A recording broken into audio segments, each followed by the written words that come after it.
But first of all, your reaction to these emails that have come out, which reveal what was going on at the time between Jeffrey Epstein and Alan Dershowitz. I certainly knew at the time that Alan Dershowitz had us, me and Steve Walt, in his gun sights, and he was doing everything he could to smear us. I had no idea that he was cooperating with Jeffrey Epstein in that endeavor. But I'm not surprised at all now that I've seen a few of the emails that Dershowitz and Epstein were cooperating with each other to smear me and Steve. I'm about to speak to Alan Dershowitz. Before I go to him, do you have any message for him? No, not really. Thanks to the House Oversight Committee releasing some of the Epstein files, meaning Epstein's emails, we now know that Epstein's attorney, who secured that sweetheart deal for him, Alan Dershowitz, colluded with the child sex predator, Jeffrey Epstein, to roll out a vicious smear campaign against academic John Mearsheimer and Stephen Walt over their paper detailing the influence of the Israel Lobby. So the Israel Lobby began as a paper and then was later published as a book in the London Review of Books. And whether you read the paper or I highly recommend reading the full book, just do it, because I think that it's even timely now, although it was published, the paper was published all the way back in 2006. Now, when it was published, oh boy, there was a lot of backlash, even though both Mearsheimer and Walt made it abundantly clear that when they talk about the Israel Lobby, they're not talking about Jewish people, right? Because the Israel Lobby isn't just Jewish people. It's also evangelical Christians who are very much in favor of this, unmitigated support for Israel, regardless of what Israel is up to, regardless of what types of atrocities are being carried out by its military. So Mearsheimer and Walt described a loose coalition of philanthropists, think tanks, advocacy groups, and Christian Zionist organizations that routinely pulled US policy toward the Middle East away from America's national interest. Sound familiar? I think we're seeing that play out right now as the US was being drawn into a military quagmire in Iraq. So this was an incredibly important book. And the reason why it was so provocative is because not only did it talk about the influence of the Israel Lobby on US foreign policy, but it also talked about one of the motivating factors behind the US's preemptive war and invasion into Iraq. And the Israel supporters didn't want us to know about that. So it was always considered incredibly provocative to talk about it. This book talked about it. Other special interest groups have managed to skew US foreign policy in directions they favored, Walt and Mearsheimer wrote. But no lobby has managed to divert US foreign policy as far from what the American national interest would otherwise suggest, while simultaneously convincing Americans that US and Israeli interests are essentially identical. And as we know, certainly, prime example would be what happened with the traitor to the United States, Jonathan Pollard. We know that what's in the best interest of Israel is not always aligned with what's in the best interest of this country, the United States. Sometimes there's a conflict. But the point that Mearsheimer and Walt were trying to make in their book was that the Israel Lobby is so powerful that they can literally buy our politicians to carry out policies that are detrimental to our own country. As you can imagine, someone like Alan Dershowitz is not going to favor that type of information being published. Now, keep in mind, we're not talking about cranks either, okay? These are highly distinguished political scientists. Walt had been serving as an academic dean at Harvard's Kennedy School since 2002. Mearsheimer taught at the University of Chicago. But both of them were met with swift and brutal backlash. And the Anti-Defamation League announced that denounced their work and essentially called it, anti-Jewish screed, which is not true. In response, the Kennedy School even removed its logo from the paper and put out a statement to distance themselves from it. Even though, we're talking about one of their top scholars writing it. And they decided to distance themselves from it. Now, at the time, little did anyone know that the man behind the smear campaign was child sex predator Jeffrey Epstein and his lawyer, Alan Dershowitz, who would sign up to, again, defend Epstein's lascivious crimes and predatory behavior. So we now know all of this thanks to a trove of emails obtained by the nonprofit whistleblower organization, Distributed Denial of Secrets, and provided to Drop Site News. And Drop Site News, as we have repeated over and over again on the show, has been doing an excellent job in its reporting. If you want to bolster your media diet on foreign policy, I highly recommend antiwar.com and The Dissident over at Substack.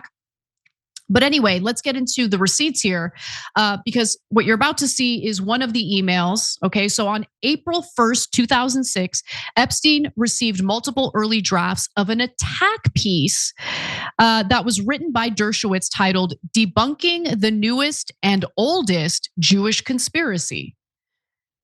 Now, I want to be clear. I think everyone knows, but in case people are sleeping and aren't paying attention, this is not a trope. The Israel lobbying groups like AIPAC, for instance, are incredibly powerful. That is not an indictment on Jewish people. It's an indictment on our political system, which now has legalized bribery. It's baked into our system. But that's not an indictment of Jewish people. So to say that writing about a lobby's influence, recycles a Jewish conspiracy is sick, and it's just not true. In it, Dershowitz accused Mearsheimer and Walt of recycling discredited trash from neo-Nazi and Islamist websites, accusing them of authoring a modern counterpart to the protocols of the elders of Zion. I mean, who takes this guy seriously? Epstein responded to Dershowitz's email, "Terrific. Congratulations." The guy, by the way, just did not know how to spell, but somehow was hired to be an educator at the prestigious Dalton School. Anyway, later, let's take a look at the next graphic. Epstein received another message from Dershowitz's email address signed off by an assistant. The assistant asked Epstein to help circulate copies of the attack piece, writing, quote, "Jeffrey, were you going to distribute this for Alan? If I should forward this to someone in your office, please let me know." Now, Epstein replied in the affirmative, saying, "Yes, I've started." So the smear campaign worked, and the consequences were absolutely swift. So the Chicago Council on Global Affairs canceled a scheduled talk by the pair in 2007 after there was extreme pressure from pro-Israel supporters. Institutions that had previously welcomed them to speak at their various events were basically no longer invited. Their opportunities were limited thanks to the backlash, which narrowed their platform in media, academia, and think tanks for years to come. But I'm really happy that they survived all that, especially Mearsheimer, who I hear from a lot in the various shows that he appears on. I find his analysis valuable. Now, even before the paper was published in the London Review of Books, The Atlantic had paid the academics to kill the story. And in fact, Mearsheimer talked about that a little bit during an appearance on Tucker Carlson's show. Let's take a quick look at that. I want to make it clear that we worked very carefully with The Atlantic to get our final draft up to their standards, right? We did what they wanted. And it's the two of us working with the editors at the lower rungs of the Atlantic Monthly that produced what I thought was an excellent article. But anyway, it was killed there. And we couldn't get it published. Kind of proving your point. Yes, exactly. And by the way, I probably shouldn't tell this story, but I'll tell you, we told the editor at The Atlantic as we were going through the process that we thought he was getting cold feet. And he was quite offended by that. And he said to us, just to prove that that wasn't true, he would give us a $10,000 kill fee. That means if they didn't take the article, they'd give us $10,000. So I said to Steve, I remember it very well, that's the fastest $10,000 we ever made. I'm happy they found a publisher for their work eventually, but as Dropsite News puts it, in other words, wealthy and well-connected men were deploying their financial resources and connections in order to undercut a paper claiming that wealthy and well-connected men were using their wealth and financial resources for the benefit of the state of Israel and against the interests of the United States. And what's even more insane is the fact that during the same week, Dershowitz and Epstein were coordinating together to ruin the careers of Mearsheimer and Walt. They were also brainstorming on ways to basically do character assassination of a girl who had accused Epstein of sexual abuse. This was all happening. This was all transpiring simultaneously. It's like so disgusting. So in 2005, Epstein came to the attention of the Palm Beach Police Department after a 16-year-old girl and her family reported a sexual assault 2 years earlier when she was 14 at his mansion on El Brio Way. So just understand this. You have a girl who's 16 who claims that when she was 14, she was preyed upon by Epstein. And as Alan Dershowitz is colluding with Epstein to destroy the reputations of Mearsheimer and Walt, he's also working hard to destroy the reputation of a girl who was allegedly preyed upon when she was only 14 years old to help his buddy, Jeffrey Epstein. By the way, one of the things that you'll hear Dershowitz talk about over and over again is how he allegedly really, really wants the Epstein files to be released, not because he wants justice for the victims, but because he wants to smear them. We'll get to that in just a minute. So the investigation eventually identified dozens of alleged victims over the following year, and Epstein's case was taken to the state's attorney, Barry Krischer.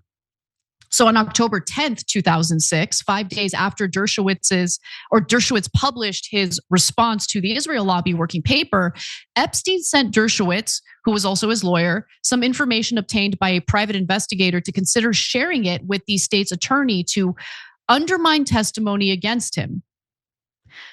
The letter from Epstein accused his underage accuser of consuming drugs, shoplifting, and engaging in other sexual activity. He's disgusting. He's disgusting. I can't even finish reading that. Disgusting. These people. I'm happy Epstein's gone. I don't think he killed himself. That's my personal opinion, but I'm happy he's gone. People like that shouldn't exist in this world. Anyway, smearing people is Dershowitz's specialty, though, as he tried and failed to do to me just last week. Take a look.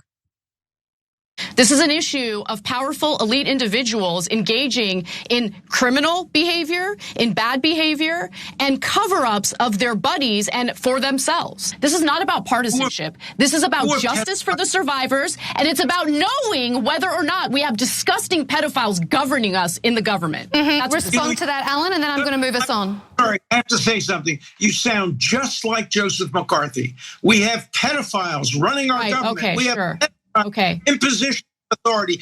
That's what Joseph McCarthy did. I have a list of pedophiles who are running America. You are a McCarthyite. You are the worst violator of due process. You are exactly what this country has to be afraid of. Shame on you. This brings me exactly. I would be more afraid of a guy who signs up to be the defense attorney for said pedophile, the guy who in 2018 provided legal counsel and advice to Harvey Weinstein. Dershowitz also published an op-ed years ago where he made the case that the age of consent should be lowered.